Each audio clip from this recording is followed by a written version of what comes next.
Hello friends, welcome back to our channel. In today's video, I will show you how to increase virtual RAM in your Samsung device. Virtual RAM एक ऐसा features है जो आपके phone की performance को बढ़ाता है। इसमें आपके इंटरनल स्टोरेज का कुछ हिस्सा वर्चुअल रैम में कन्वर्ट किया जाता है। इससे आप कई सारे एप्लीकेशन एक साथ चला सकते हैं, स्मूथली मल्टीटास्किंग कर सकते हैं। वर्चुअल रैम ऐड करने के लिए सबसे पहले फ़ोन के सेटिंग्स में जाना होगा। सेटिंग्स ओपन करने के बाद यहाँ सर्च बार पे फाइंड करें रैम। अब इस इंस्ट्रक्शन पर क्लिक करके सीधे रैम प्लस सेटिंग्स में जा सकते हैं, या तो सेटिंग्स ओपन करने के बाद स्क्रॉल करते हुए नीचे आइए। नेक्स्ट डिवाइस केयर पे क्लिक करना है। इसके बाद मेमोरी। दोस्तों मेमोरी ऑप्शन के अंदर रैम प्लस फीचर्स देखने को मिल जाएगा। अगर ये फीचर्स ऑफ किया हुआ है तो इसे पहले टर्न ऑन कर दीजिए।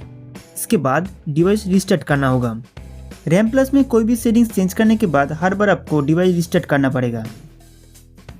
डिवाइस स्टार्ट होते ही आप दोबारा रैम प्लस सेटिंग्स में चले जाइए। यहाँ पर आपको 2 GB से लेकर 8 GB तक वर्चुअल रैम बढ़ाने का ऑप्शन दी गई है। ये इंटरनल स्टोरेज के हिसाब से दिया जाता है। फिलहाल इस डिवाइस में एक्स्ट्रा 4 GB रैम ऐड हो चुका है। अगर आपके फ़ोन में 6 GB रैम था तो अब वो 10 GB हो चुका है। यदि आप 6 GB बढ़ाना चाहते हैं तो 6 पे क्लिक करके डिवाइस रिस्टार्ट कर लीजिए। दोस्तों ये जो वर्चुअल रैम ऐड हो रहा है वो इंटरनल स्टोरेज का हिस्सा है। मान लो कि आपका इंटरनल स्टोरेज था 128 GB और आपने 4 GB वर्चुअल रैम यहाँ ऐड किया है। अब क्या होगा, 128 GB से 4 GB माइनस हो जाएगा, मतलब आप 124 GB इंटरनल स्टोरेज यूज़ कर सकते हैं। बाद में जब आप रैम प्लस ऑफ कर देंगे तब स्टोरेज दोबारा इंटरनल मेमोरी के साथ ऐड हो जाएगा। तो दोस्तों इस तरीके से आप अपने फ़ोन में रैम स्टोरेज बढ़ा सकते हैं। उम्मीद करता हूँ कि ये वीडियो आपके लिए बहुत हेल्पफुल था। तो हमारा वीडियो देखने के लिए आपको बहुत बहुत शुक्रिया।